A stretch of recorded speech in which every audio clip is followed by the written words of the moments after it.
Modelling বলতে এখানে ভিতরে আপনার ওভারঅল ডেভেলপমেন্ট, আপনি কিভাবে এখানে গিয়ে নিজেকে প্রেজেন্ট করছেন, introduction round, question answer round. And question answer round মানে ইটস ভেরি টাফ কোয়েশ্চেন্স থাকে এখানে। আমার কাছে এখনো পর্যন্ত 6000 কোয়েশ্চেন্সের প্রিপারেশনস আছে, যেটা আমি আমাদের স্টুডেন্টসদেরকে করাচ্ছি। আর তাছাড়া আমরা ওই প্ল্যাটফর্মে এত ভালো ভালো মানে নলেজ থাকে, এত ভালো ভালো মানুষ থাকে। রিসেন্টলি আমরা কয়টা ইভেন্টসে গেছি, এখানে শাহরুখ খানের ডিজাইনার্সরা ছিলেন।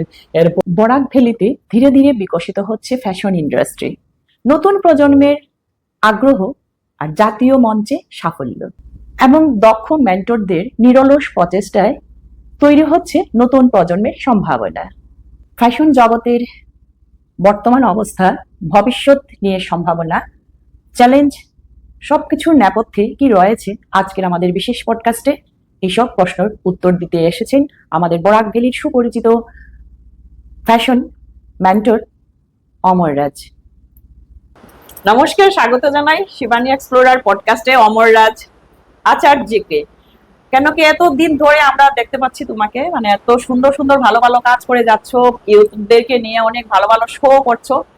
তুমি তো প্রায় 7-8 বছর ধরে এই লাইনে, না? হ্যাঁ, 7-8 বছর হয়ে গেছে আমার, এরকম ধরেন না 8-9 বছর। 8-9 বছর। নিজস্ব একটা তোমার আছে শাইন একাডেমি, শাইন এজেন্সি আছে শাইন আমাদের। এজেন্সি। আমি বেশি দিন হয়নি সেটা স্টার্ট করেছি, জানুয়ারি থেকে স্টার্ট করেছি। কেন, তার আগে আমি জাস্ট ইভেন্ট অর্গানাইজারই ছিলাম, যে ইভেন্টসগুলো করাতাম। তার আগে আমি শাইন অফ ত্রিপুরা করিয়েছি, তারপর আমি শাইন অফ বড়া করিয়েছি। এখন শাইন এজেন্সি খোলার মূল উদ্দেশ্য আমার ছিল যে এখান থেকে শিলচর থেকে, স্পেশালি শিলচর বরাকভ্যালি থেকে স্টুডেন্টসদেরকে বাইরের যে প্ল্যাটফর্মের যে টেস্ট কিরকম হয়, কি প্রফেশনালিজম থাকে, কি নলেজ থাকে, সেটা ওরা জানতে পারে।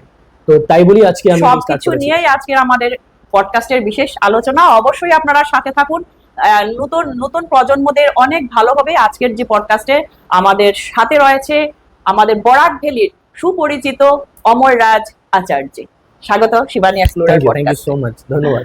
আমরা বর্তমানে রিসার্চ দেখতে পেলাম, মানে 3 জন আপনার এজেন্সি থেকে পার্টিসিপেট করে উইনার হয়েছে। উইনার মানে এমন বড় winner, Mister India, Miss India আর tourism of tourism India, Mister tourism India.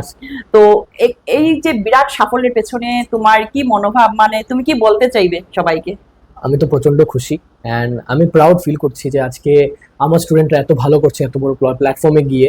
And সেখানে আমি একটা জিনিস বলতে চাই, এখানে ভিতরে অনেক পরিশ্রম তো, রাত্রিবেলা আমাদের ঘুম হয়নি, এরকমও দিন গেছে। আমরা রাত্রে প্র্যাকটিস করেছি, এরকম না।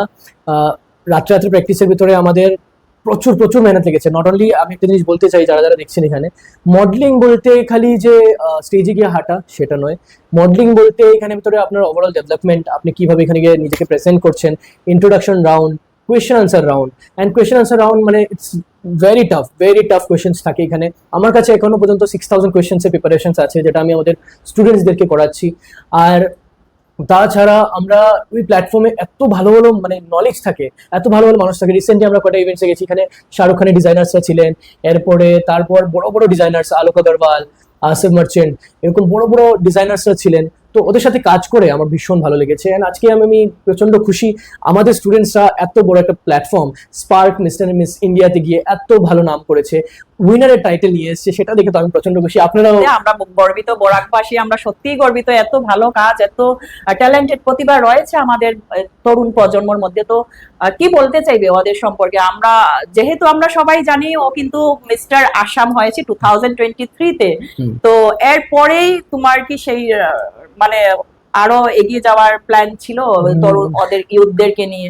আমার কিভাবে মাথায় আসলো মানে তোমার এই প্ল্যানটা, যেহেতু তুমি একবার মিস্টার আসাম হয়েছে? তো আমি যে তার আগে আমি 2023-তে মিস্টার আসাম যে সময় হয়েছিলাম, তার আগে আমি নর্মালি মডেলিং শোজ করতাম শিলচরে, বরাকভ্যালিতে আমি শোজ করেছি। এখানে ভালোই শোজ হয়, নো ডাউট, বাট একটা প্রফেশনালিজমের টাচ থাকে, যেটা আমি মিস্টার মিস আসামে গিয়ে টেস্টটা পেলাম।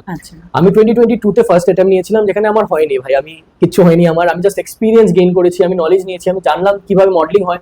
কেন একটা ছোট জায়গা থেকে একটা বাইরে এত বড় প্ল্যাটফর্ম দেখলে পর মানে একদম কনফিউজিং লাগে ওই জায়গাটা। তো এই কনফিউশনটা আমি দূর করতেছিলাম আমার ভিতরে। আমি গেলাম, যাওয়ার পর যে সময় আমি দেখলাম এত কিছু, আই এম লাইক উফ, এত ভালো হয় নাকি, এত ভালো প্ল্যাটফর্ম, এত ভালো গ্রুমার্স আর এত প্রফেশনালিজম। তো ওদের কাছ থেকে আমি নলেজ নিলাম, তারপর আমি নিজেকে আরো ডেভেলপ করলাম। 2023-তে আমার পিকে ছিলাম, আমি যত বেস্ট আমি দিতে পারি অতটুকু পর্যন্ত আমি নিয়ে গেছি আমাকে। তাই বলেই আমি মিস্টার আসাম বলতে পেরেছি। একদম একদম। তো সেই যে এই যে মানে পথটা বেছে নিলে তুমি, হুম। সেটার কোনো রিজন ছিল বা কি কি ভেবে নিয়েছিলে, সেটার মূল উদ্দেশ্যটা কি ছিল? আপনি সবাই তো অন্য অন্য পথটা বেছে নেয়, হ্যাঁ, যেহেতু আমাদের বরাক ভ্যালিতে এরকম নেই, অনেক আছে কিন্তু এত মানে আপডেট, এত ভালো মানে সাকসেস কেউ হয়নি তোমাকে যেভাবে আমরা দেখতে পাচ্ছি আজ। বাস আমি একটা জিনিসই বলতে চাই যে সবচেয়ে প্লাস পয়েন্ট হলো গিয়ে এখনের টাইমে ইউথস যারা আছে Youth. ওরা বহুত অ্যাডভান্স, লাইক ওরা মডেলিং রিলেটেড আগের থেকেই ওদের মোটামুটি একটা নলেজ আছে কিরকম হয় কি না, কেন বাইরে ওরা ফলো করছে কিরকম কি হয় না। আমাদের টাইম কি বলছি, আরো আমাদের ধরেন 2010-20 যারা যারা সরি 2010 ইয়া 2015 এই মানে এই গ্রুপে যতগুলো মডেলিং শোজ হয়েছে ওদের নলেজটা একটু কম ছিল। সবাই জানে বাইরে দিল্লি বলো গুয়াহাটি বলো এখান থেকে আমাদের আপডেটটা একটু পরে হয় না, কিছু কিছু বছর পরে 5 বছর পরে আমাদের আপডেটটা আসে না বা এই জিনিসটা নিউ এসছে। তো মডেলিং এর সেম জিনিসটাই ছিল। তারপরে আমি এখানে দেখলাম যে এখানে একটা স্কোপ আছে। আপনি বললেন না স্টার্ট কিভাবে করলাম, Start কিভাবে করলে? তো আমি প্ল্যান ছিল না সত্যি কথা, আমার অ্যাক্টিং এ বহুত বেশি মন ছিল।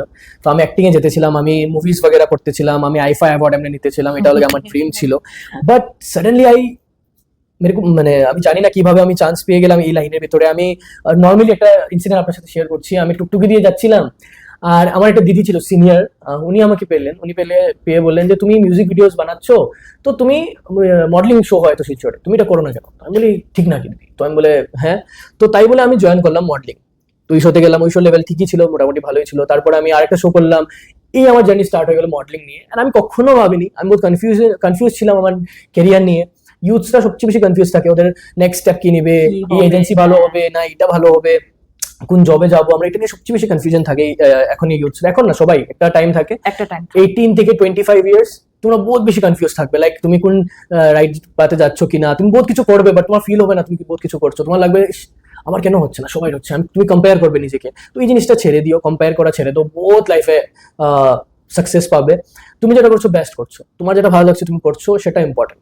আজকের দিনে আমি তো বলতে পারবো, আমরা এই ফিল্ডে আমি আসার পর থেকে আমি একটা জিনিস দেখছি যে প্রচুর ট্যালেন্ট আছে।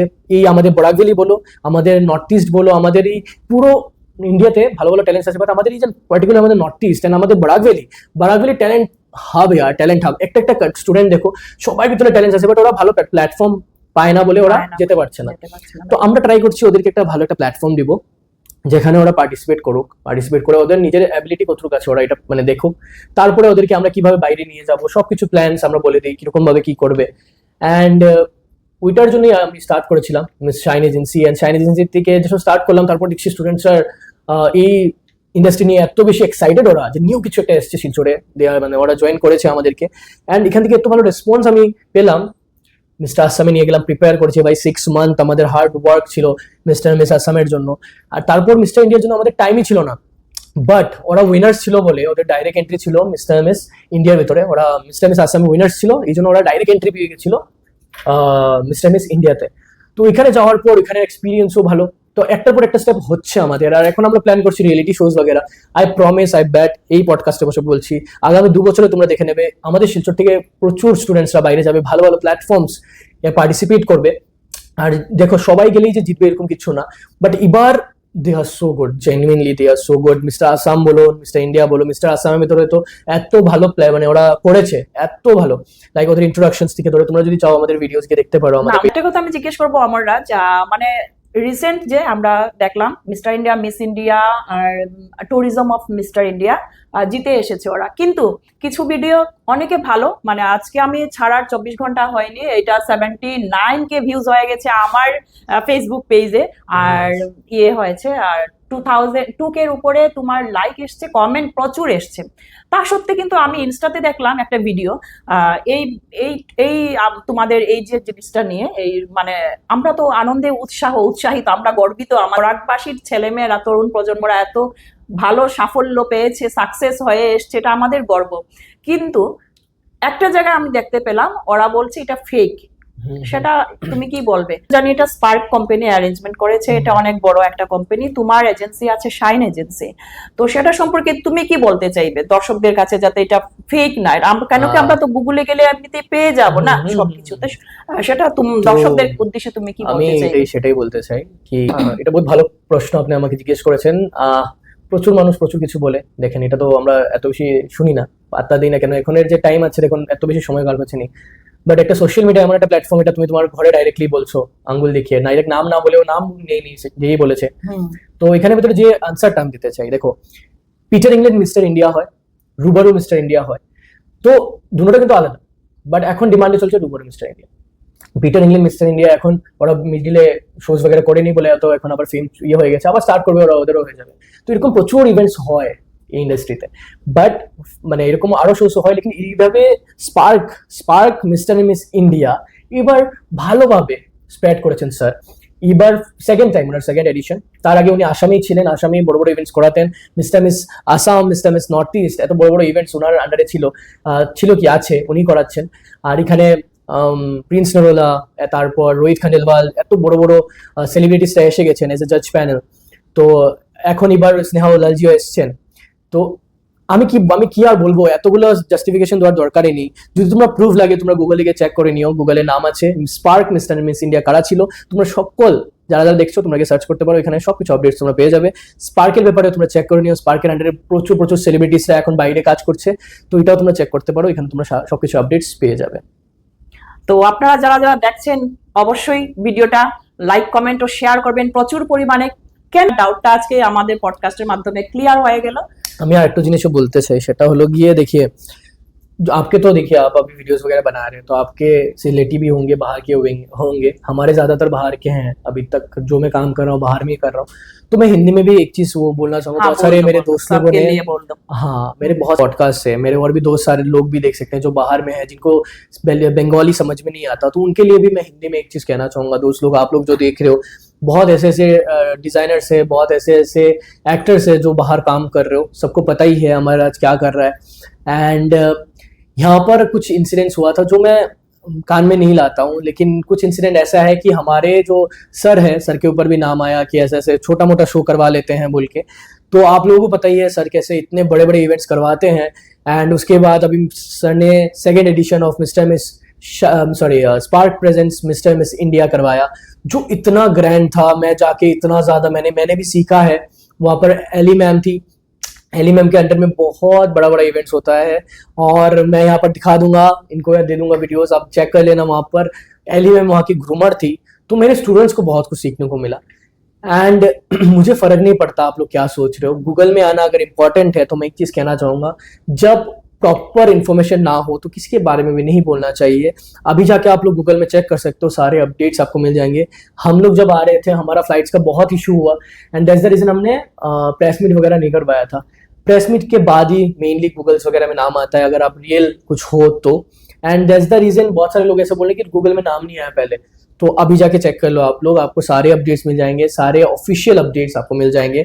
और ये ट्रेडमार्क रजिस्टर्ड कंपनी है स्पार्क, जिसके ऊपर आप डायरेक्टली तो उंगली नहीं उठा रहे। आप बहुत स्मार्ट प्ले किया, आपने डायरेक्ट नाम बोल दिया, लेकिन सिलचर में अभी ऐसा कोई शो है ही नहीं जो जीत के आया है मिस्टर मिस इंडिया। तो आपने नाम नहीं बोला, लेकिन आपने जो बोला वो बुरा बोला।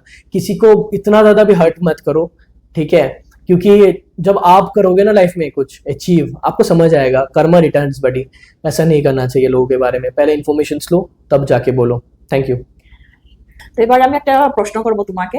ফ্যাশন জগৎ নিয়ে মানুষের অনেক ধরনের ভুল ধারণা আছে, সেটা সম্পর্কে তুমি কি কিছু বলবে কি, মানে তোমার ধারণাটা কি বলতে চাই? ফ্যাশন ইন্ডাস্ট্রি প্রচন্ড ভালো ইন্ডাস্ট্রি, কিন্তু আমাদের এখানে স্কোপ নেই, আমাদের এখানে নলেজ নেই, আমাদের এখানে মানুষ জানে না, অ্যাওয়্যার নেই এই জিনিসটা নিয়ে যে মডেলিং ইন্ডাস্ট্রিটা কিভাবে চলে। মানুষ যেটা আগের থেকে চলে যাচ্ছে, যারা নিউ যারা আগে করে এসছেন, ওরা যেরকম বানিয়েছে শোজগুলা ওইরকম ভাবে শোজগুলো চলে গেছে।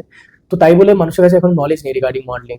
And not only modelling, fashion industry নিয়ে এখন পর্যন্ত ভালো নলেজ আমাদের এখানে আমি দেখিনি, বহুত কম আছে, কয়েকজন যারা ভালো করছে। And I appreciate it. And প্যারেন্টসদেরকে আমি বলতে চাই, মডেলিং ইন্ডাস্ট্রি কেরিয়ার বহুত ভালো, মডেলিং ইন্ডাস্ট্রিতে বহুত ভালো কেরিয়ার। এখানে কিভাবে কি হয় আমি এটা বলতে চাই। যেরকম মডেলিং কি হয়, আপনি রানওয়ে থাকে, প্রিন্ট মডেল থাকে, দু রকমের মডেলিং স্কোপস থাকে যেখানে যাওয়া যায় আরামসে। প্রিন্ট মডেল মানে যারা ফেস ভালো আছে, যাদের হাইট একটু কম বা থাকে না, কনফিউজ থাকে যে হাইট আমার নেই তো আমি কিভাবে মডেলিং করবো, ওরা যেতে পারে প্রিন্ট মডেলের। এখানে প্রিন্ট মডেলে কি হয়, এখানে ফেস ম্যাটার করে, তোমাদের এক্সপ্রেশনস ম্যাটার করে, তো তুমি আরামসে প্রিন্ট মডেলে যেতে পারো। প্রিন্ট মডেল মানে যেগুলো তুমি ম্যাগাজিন শুটস দেখো, তারপর যেগুলো অ্যাড শুট দেখো, তো এগুলোতে প্রিন্ট মডেলসদেরকে বেশিরভাগ নেওয়া হয়। আরেকটা থাকে হলো কি রানওয়ে মডেলস, যারা হাইট ভালো আছে, যাদের লুকসও ভালো, হাইটসও ভালো অ্যান্ড ভালো ওয়ার্ক করতে পারে, ওদেরকে মেইনলি নেওয়া হয় রানওয়েতে। রানওয়েতে কি হয় জানো, একটা জাস্ট নর্মালি তুমি একটা ওয়ার্ক করে আসো ডিজাইনার ড্রেস পরে, তোমরা একদম নিচে হলো 30,000 থেকে 40,000 পাবে যদি একটা ভালো মডেল হয়ে যাও। এরপরে নেক্সট লেভেল যদি তুমি সুপার মডেল হয়ে যাও, পার ওয়ার্কের জন্য 1,50,000 এরকমও পাবে আরামসে, যদি তুমি ভালো এজেন্সির সাথে যাও তাহলে জেনুইনলি হবে। কেন অবভিয়াসলি আমরা এজ এ এজেন্সি আমি বলতে পারবো একটা টাইম অবধি তোমাদেরকে সাপোর্ট করতে পারবো, তারপরে তোমাদের লাইফ তোমরা যেরকম ভাবে এক্সপ্যান্ড করবে ওইরকম ভাবে তোমাদের শেপ ধরবে। তো তোমরা এইভাবেই করতে হবে। সাপোর্ট আমি সবসময় আছে আমাদের স্টুডেন্টসের সাথেও, মানে লাইফ টাইম আমি যত সময় আমার শ্বাস থাকবে আমি থাকবো আমাদের স্টুডেন্টের সাথে, অ্যান্ড সাপোর্ট তো করতে থাকবো আমি। এই জিনিসটা নিয়ে কনফিউশন রাখবেন না, বহুত ভালো আছে প্ল্যাটফর্ম, খালি প্ল্যাটফর্ম দেখে যেতে হবে কোন জায়গায় যাচ্ছেন আপনি। অ্যান্ড এই ইন্ডাস্ট্রি আগামী 1-2 বছরের ভেতরে বহুত বুম করবে, মানে বহুত নেক্সট লেভেলে বুম হবে, খালি দেখে যান অ্যান্ড সাপোর্ট করেন। আমাদের সাপোর্টের প্রচন্ড দরকার। আপনারা যারা যারা ম্যামের পডকাস্ট থেকে দেখছেন প্লিজ আমাদেরকে সাপোর্ট করেন, আমরা সাপোর্ট চাই আমাদের বরাকভ্যালির থেকে, অ্যান্ড আমাদের থেকে আমরা যতটুকু বেস্ট করতে পারি আমরা করবো, আই প্রমিস। অসংখ্য ধন্যবাদ। আমরা এত সুন্দরভাবে একটা আনসার আমরা শুনলাম অমররাজের মুখ থেকে। কেন কি এত এত স্টুডেন্ট, ওর এখন কত স্টুডেন্ট হবে এখন? অনেক, এখন অ্যারাউন্ড ভালোই আছে ভালোই আছে, অনেক স্টুডেন্ট। অনেক স্টুডেন্ট আপনারা ভিডিওস দেখতে পারেন, আমাদের ইনস্টাগ্রাম রিলস वगैरह আছে, রিলস থেকে চেক করতে পারেন আমাদের স্টুডেন্টস वगैरह কিরকম কি হয়। আর আমি ওদের মানে ওনার পডকাস্টে বলতে চাই, আমি এখন থেকে ওনার পডকাস্ট থেকে যারা যারা আসবে ওদের জন্য একদিনের ফ্রি ক্লাস রাখছি।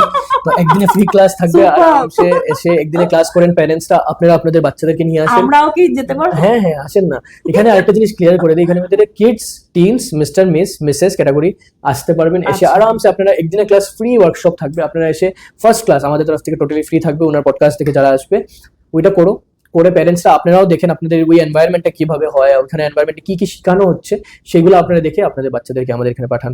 কেন তারপরে তো আমাদের রেসপন্সিবিলিটি থাকবে আপনাদের বাচ্চাদেরকে আরো উপরে নিয়ে যাওয়ার। অসংখ্য ধন্যবাদ। মানে সত্যি একটা আমাদের খুশির খবর। তো আপনারা কমেন্ট করে অবশ্যই জানাবেন আপনারা কারা কারা যোগাযোগ করতে চান বা কারা কারা পার্টিসিপেট করতে চান।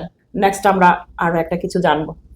তো জিজ্ঞেস করবো এবার, মানে তোমার জীবনের সবচেয়ে বড় কি চ্যালেঞ্জটা কি ছিল, আর এটাকে কিভাবে অতিক্রম করলে? আমার লাইফে সবচেয়ে বড় যদি চ্যালেঞ্জ আপনি বলে থাকেন, হ্যাঁ। তো চ্যালেঞ্জ আমার তখনই হয়েছিল যে সময় বাবা মারা গেছেন। তখন আমার এইজ কম ছিল, আমি 9 বছরে ছিলাম। তারপর স্ট্রাগল লাইফে যেটা বলে, মা বাবা না থাকলে, ব্যাকবোন যে সময় না থাকে, তাহলে লাইফে কি স্ট্রাগলটা হয় এটা যাদের বাবা নেই ওরাই বুঝতে পারবে। তো লাইফে প্রচন্ড স্ট্রাগল ছিল। আর আজকের দিনে আমার মা যেরকম সাপোর্ট করে যাচ্ছে, নেক্সট লেভেল আমার মা সাপোর্ট করে যাচ্ছে, তাই বলে শায়দ আজকে আমি এখানে আছি। অ্যান্ড ওই টাইমে বাবা মারা যাওয়ার পর প্রচন্ড প্রবলেম ফেস করেছি। আর এই ইন্ডাস্ট্রির ব্যাপারে তো ভাবিনি, এটা জাস্ট জব যদি হয়ে যেত তাহলে খুশি হতাম। আমি ক্লাস 9-এ ছিলাম, তখন থেকে আমি ডেলিভারি বয়ের কাজ করতাম। তো আই প্রাউড, আমার দেখো কোনো কাজ ছোট বড় হয় না। তো আমি ডেলিভারি বয়ের কাজ করতাম, তার সাথে স্টাডি করতাম। তাছাড়া আমাদের একটা দোকান আছে, জুতার দোকান ছিল তখন। তো এখানে রিডাকশনে 100 করে আমি জুতাও সেল করেছি। তো এগুলো দিনেও আমি দেখেছি। আর এই জন্যই বোধহয় আমার এত বেশি এক্সপিরিয়েন্স কম বয়সে হচ্ছে। অ্যান্ড যে সময় চাপ আসে না তখন লাইফে প্রচুর কিছু শিকার পাওয়া যায়। অ্যান্ড আমি যেসব ডেলিভারি বয়ের কাজ করেছি আমার কোনো খারাপ লাগেনি। আমি যে সময় 100 করে জুতো সেল করেছি তখনও বহুত কিছু শুনেছি, তখনও আমার কিছু ফারাক পড়ে নেই। আর এখন তো ভালোই করছি, আর আই এম হ্যাপি যেটাই আমি করছি, আর আমি সবসময় হ্যাপি থাকি। অ্যান্ড আমার লাইফে ওইটাই প্রবলেম ছিল যে বাবা মারা গেছেন, কিভাবে কি স্টেপ কিভাবে নিব। কেন আমরা একটা জিনিস জানি, আমরা কি এক্সপ্রেস করাটা জানি না। আর মা থাকে লাডলি, ঠিক আছে, মাদেরকে বাবা মারা যাওয়ার পর মা আমার বাচ্চা হয়ে গেছে। আর তার আগে মা বহুত মারতো, বাট বাবা মারা যাওয়ার পরে মার হাতের মার আর খাইনি, বহুত কম খেয়েছি। মার সাথে ওইরকম বন্ডিং ছিল মার সাথে আছে যে বাচ্চা আর কি। আমার এখনো আমার কুলে উঠে বসেন, কুলে নিয়ে আমি আস্তে ঘর ঘুরাই। তো ওইরকম মার সাথে আমার বন্ডিং। তো তোমার নিজস্ব প্রবলেম তুমি কাকে গিয়ে বলবে? তুমি লাইফে তুমি মানুষকে গাইড করছো, বাট তোমাকে গাইড করার কে আছে তোমার লাইফে? No one. তো এই জেনুইনলি স্পিকিং ওই টাইমটা বহুত স্ট্রাগলিং থাকে। অ্যান্ড বহুত স্ট্রাগল করেছি এই জায়গাটাতে আসার জন্য, আর এখনো বহুত কিছু বাকি আছে। অ্যান্ড এখানে আমি কয়েকজন স্পেশালি নাম নিতে চাই। আমার বোনের, এরপরে আরেকজন আছে জিতুদা বলে, জিতু মার্কেট সবাই চেনো, জিতু মার্কেটের মালিক জিতুদা। উনি আমাকে লাইফে একটা টার্ন আমার লাইফে যদি এসে থাকে, তো উনি আমার লাইফের ওই টার্নটা দিয়েছেন। উনি আমাকে বহুত অ্যাডভাইস করেছেন যে আমার রাজ সবসময় মনে রাখবি যে হাসি যেটা আছে, বুঝে দিবি, সব জায়গায় হাসবি না, সব জায়গায় তোর কোন জায়গায় ইমোশন কিন্তু কন্ট্রোল করতে লাগে, কোন জায়গায় তুমি অ্যাজ এ ম্যান তুমি রিপ্রেজেন্ট করছো। চাইল্ডিশ বিহেভিয়ার ছিল আমার ভিতরে, যে আমি সব জায়গায় গিয়ে হাসতাম, অ্যাজ এ জোকার আমি নিজেকে প্রেজেন্ট করতাম। দেন আই রিয়েলাইজ ওনার সাথে শিখে, ওনার সাথে ওনার কথাগুলো, যে সময় উনি গালিও দিতেন আমাকে, বকতেন, তো আমি এজ এ মানে ছোট ভাই ওনার কাছ থেকে এই জিনিসগুলো নিতাম, আর আমি সবার কাছ থেকে এই জিনিসটা নিই, লার্নিং। আমি ওনার সাথে বসেছি, ওনার জেস্টার আমি ওটাও দেখছি, আমি কিভাবে কি নিতে পারবো আপনার কাছ থেকে, তো আমি এরকম সবাই থেকে আমি নিতে থাকি, আই এম এ লার্নার। তো উনি যে সময় বলতেন না, আমার খারাপ লাগতো না, আমি ওটার উপরে কাজ করেছি। আর আজকের দিনে আমি ক্লাসে এন্টার করার পর আমার স্টুডেন্টরা দাঁড়িয়ে থাকে, অ্যান্ড আমি যে সময় এসে বসি না, ওরা বসবে না, ওরা এটা নিজের থেকে করেছে, আমি কেউ বলে করাইনি। আজ পর্যন্ত আমার কোনো স্টুডেন্ট আমাকে ডিসরেসপেক্ট করে কোনোদিন কোনো কথা বলেনি। আমার পিঠ পিছিয়ে প্রচুর মানুষ প্রচুর কথা বলে, বাট আমার স্টুডেন্টরা যদি শুনে নেয়, ওরা এটাকে বাকি টেকেল করে না, আমার করতে লাগে না। তো আমার একটা বিশ্বাস আছে, তুমি যে সময় না এগুলা সবকিছুর সাথে আর একটা জিনিস সবাইকে বলতে চাই, এখন ইউথকে স্পেশালি, কি তোমরা না প্লিজ আস্থার দিকে যাও, ভক্তি যেটাকে বলে না, তুমি যাকে মানো, আল্লাহ হোক, শিব হোক, আমাদের হনুমানজি হোক, আমাদের সাই বাবা হোক, আমি বহুত বেশি সাই বাবার ভক্ত, আমি বাউনের দীক্ষিত, আমি সাই বাবাকেও মানি, বাউনিকেও মানি। তো আমি সাই বাবার সাথে কথা বলি, আমার এরকম ফিল হয়, তুমি এগিয়ে যাবে, তোমাকে প্রচন্ড পরিমাণে হেল্প করবে স্পিরিচুয়ালি জিনিসটা। তুমি সময় সকালে উঠবে না, একটা কাটোরা জল নিয়ে তোমরা সুরজ যে আছেন ওনাকে এরকম করে জল দিতে পারো, সূর্যকে, তো তাহলে কি হয় জানো, এই জিনিসটা আমি ফিল করেছি, আমার লাইফে তো বহুত বেশি চেঞ্জেস এসছে, জেনুইনলি চেঞ্জেস এসছে। আমি হালদি একটু মিলিয়ে আমি স্নান করে, আমি কোনো একটা পডকাস্টে দেখেছিলাম, আমি এটা স্টার্ট করেছি। আই রিয়েলি 9টা বাজার আগে তুমি যদি স্নান করে এই জিনিসটা করে নিতে পারো, আর তোমাদের যাকে তুমি মানে ঠাকুর মানো, ওকে একটু সময় ধ্যান করতে পারো, তোমার লাইফে কি চেঞ্জেস আসবে ডুড। লাইফ তুমি নলেজ বলো, তোমার সবকিছু এত স্মুথ চলে না, তারপর মানে আমি আমার এক্সপিরিয়েন্স বলছি আর কি, বাকিদের যাই না, আমার এক্সপিরিয়েন্স ভাই এটাই ছিল, যে তারপর না লাইফ চেঞ্জ হয়। হবে। আমরা শুনলাম অমর রাজের কথা, এতটুকু আমার জানা ছিল না। সব ছেলেটাকে আমি সব সময় দেখি, ভীষণ ভালো লাগে ওর মানে বিহেভিয়ার, কি বলবো, সব সময় স্মাইলি ফেস, এটা থাকুক, কোনো খারাপ না, এটা কিন্তু খুব ভালো। এত স্ট্রাগল করে এত উপরে আজকে উঠেছে, সত্যি আমি গর্বিত। আজকে আমার পডকাস্টে তোমাকে পেয়ে সত্যি আমি গর্বিত। করব একজন মেন্টর হিসেবে নতুন প্রজন্মদের মধ্যে কি গুণটা সবচেয়ে বেশি ভালো, মানে বেশি খুঁজেন? ওকে, তো আমি যে সময় অডিশন জাজ বগেরা হয়, আমি মিস্টার মিস আসামের জাজ প্যানেলে বসেছিলাম। তো এরপর আরো বহুত আমাদের আসাম ইউনিভার্সিটি যা হয়, আসাম ইউনিভার্সিটিতেও আমি অ্যাজ এ জাজ গেছিলাম এবার ফর মডেলিং একটা শোতে। তো আমি এখানে সবার আগে একটা জিনিসই দেখি আমাদের স্টুডেন্টসের ভিতরে, যে স্টুডেন্টস না একটা জিনিস মনে রাখবে, তোমরা যদি স্টেজে ওঠো না, অলওয়েজ কানেকশন উইথ জাজেস। ফার্স্ট অফ অল তুমি যখন স্টেজে এন্ট্রি করবে, তোমাদের জাজেসের দিকে কানেকশন থাকতে হবে, আর তোমার চোখে বোঝা যায়, জানো তুমি কি ভাবছো, তুমি কি কনফিউজ আছে, মানে একটা এক্সপিরিয়েন্স দেখো, এক্সপিরিয়েন্সে বুঝতে পারি আমরা কি তোমরা কি ভাবছো, কি নেক্সট স্টেপ নিবে, তোমাদের কি হচ্ছে, তোমরা কি এখন রিপ্লাই করবে। তো আমরা এরকম ভাবেই কোয়েশ্চেন জিজ্ঞেস করি, ঠিক আছে। তো এই জিনিসগুলো তোমাদের বুঝতে হবে, যে আমি যে সময় আমার বডি ল্যাঙ্গুয়েজ কি হচ্ছে, আমরা সময় যাবো সামনে গিয়ে আমি কিভাবে ইন্টারভিউ দিব। আরেকটা জিনিস আমি তোমাদেরকে বলি, যে তোমরা কোনো অডিশনে যাবে না, একটা জিনিস ট্রাই করবে, অডিশনের স্টেজে ওঠার আগে তোমরা একটা take a deep breath and relax, inhale করে আরামসে ইয়ে করে ফ্রেশ হয়ে এরপরে তোমরা যাবে স্টেজে, তো তোমার একটা ভালো ইমপ্রেশন তুমি জাজেসের সামনে দিতে পারবে। অ্যান্ড ওয়ান মোর থিং, নিজেকে না কোনোদিনও নিচে ভাববে না, যে আমি পারছি না, আমি করবো না এগুলো, আমি মোটা, আমি চিকনা, তো আমি কালো, আমি এগুলো শো করবো না, আমি মডেলিং এর জন্য বনিনি। মডেলিং এর সবচেয়ে কস্টলি যদি থাকে না কোনো স্কিন টোন, এটা হলো চকলেটি। যাদেরকে আমরা কালো বলে চিরাই, ওদের সবচেয়ে বেশি মার্কেটিং, মানে ওদের সবচেয়ে বেশি ভ্যালু এই ইন্ডাস্ট্রিতে। যারা জানো ভালো কথা, যারা জানো না ওদেরকে জন্য বলছি। আর কালো হওয়া খারাপ না, আরামসে আসতে পারো, মোটা হওয়াও ভালো, এক্সেল শোস হয় বহুত ভালো ভালো, এক্সেল শুটের জন্য ডাকা হয়, এরকম জিনিস আমাদের এখানে ভ্যারাইটি আছে, বাট আমাদের এখানে মানুষ জানে না। আর আমি এখন ট্রাই করছি ভালো ভালো ব্র্যান্ডের সাথে কোলাব করতে। আর রিসেন্টলিও আরেকটা জিনিস আমি বলতে চাই, NIF, New York institution of fashion যারা আছে, নিফ সবাই জানো ল্যাকমি ফ্যাশন উইক বগেরা করায়, নিফ গুয়াহাটির সাথে আমাদের টাই আপ হয়ে গেছে, সবকিছু রেকর্ডিং হয়ে গেছে। তো এটা আমি আমার পডকাস্টের মাধ্যমে লঞ্চ করে দিচ্ছি রিসেন্টলি। ওদের একটা ওয়ার্কশপ মোস্ট প্রবাবলি আমরা করবো ইন শিলচর, অ্যান্ড তোমাদেরকে সবকিছু আমরা জানাবো আমাদের ব্লগের মাধ্যমে, ওনাকেও আমি ইনফর্ম করে দেবো, উনিও জানিয়ে দেবেন। তোমাদেরকে টোটালি ফ্রি ওয়ার্কশপ থাকবে ডিজাইনার্সদের জন্য, তোমরা আসো। আর একটা জিনিস বলবো, টাকা সবসময় ম্যাটার করে না, কোনো সময় দেখো তুমি ক্লাসে যে সময় অ্যাডমিশন নেবে, নার্সারির থেকে তুমি পড়ে আসছো, 10 অব্দি তোমার মা বাবা তোমাদের উপরে ইনভেস্ট করছে, কিন্তু এটা তো এরকমই ফর ফ্যাশন ইন্ডাস্ট্রি। তুমি যত সময় শো করবে না, তুমি অন্য অন্য জিনিস জানবে না, তুমি একটা ইনস্টিটিউটের সাথে জুড়বে না, তোমার নলেজ গ্রুম হবে না। এটার জন্য একটু টাইম লাগবে। তুমি আজকে ইনস্টিটিউট জয়েন করেছো, 1 মাসের ভিতরে তুমি মডেল হয়ে যাবে, ইটস নট পসিবল। একটু টাইম লাগবে। আরো ভালো ভালো আমরা ওয়ার্কশপ ট্রাই করছি, বাইরের থেকে আরো ভালো ভালো গ্রুমার্সকে আনিয়ে এখানে ওয়ার্কশপ বগেরা দিব। তো তোমরা এগুলো অ্যাটেন্ড করো, দেখো। আর আমরা দেখো ট্রাই করছি যতবারই টাকা কম রাখার। বিশ্বাস করবে না, বাইরে 30,000 40,000 একটা পোর্টফোলিও শুটের লাগে, আমরা এখানে 15 থেকে 20,000 এর ভিতরে আমরা ট্রাই করছি যে করার। এখনো স্টার্ট করিনি, আমরা স্টার্ট করার ট্রাই করছি। তাছাড়া যে কোনো টাকা দিয়ে তোমরা মুভিতে চান্স পাবে, এগুলো জিনিস করতে যেও না। টাকা দিয়ে কোনো শো জিতে যাবে, টাকা একটু বেশি দিয়ে দাও শো জিতে যাবে, এগুলো করতে যেও না, এগুলো ভালো না। তোমরা যে সময় শোতে আসবে না, তোমরা নিজে রিয়েলাইজ করবে, যে সময় আমাদের সাথে জুড়বে, তোমরা বাইরে যাবে, তোমরা নিজে ফিল করবে যে তোমরা ভালো। কেন, তোমরা এক্সপিরিয়েন্স নিয়ে, এতদিন টাইম নিয়ে, তোমার নিজেকে প্রপার গ্রুম করে তোমরা 10 এর এক্সাম দিতে এসছো, তো অবভিয়াসলি ভালো হবে এক্সাম। আমাদের সাথে এটাই হচ্ছে, আমরা এত ভালো থেকে গ্রুম করে গেছি না আমাদের স্টুডেন্টসদেরকে, ওরা যে সময় স্টেজে যায় ওরা আলাদাভাবে একটা হাইলাইট নিয়ে নেয়। তো এটা আমাদের কি দোষ ভাই? ওরা ভালো করছে তো করছে, অ্যাপ্রিসিয়েটেড। তো এই জিনিসটা হচ্ছে আমাদের সাথে।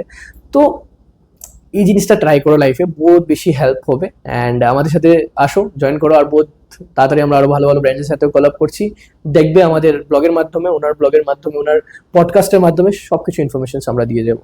Thank you.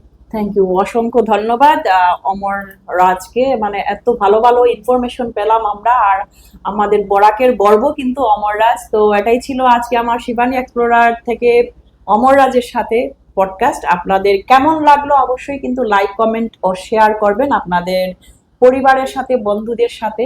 আর যারা যারা ফ্যাশন জগতে আসতে চান, অবশ্যই আপনাদের প্রত্যেকের জন্য একটা কিন্তু অনেক ভালো কথা আমরা সবাই জানতে পারলাম। আবারও ফিরছি আরো একটা ছোট্ট ভিডিওর মাধ্যমে, আপনাদের সাথে এসে আবারও দেখা হচ্ছে। অসংখ্য ধন্যবাদ। Thank you so much.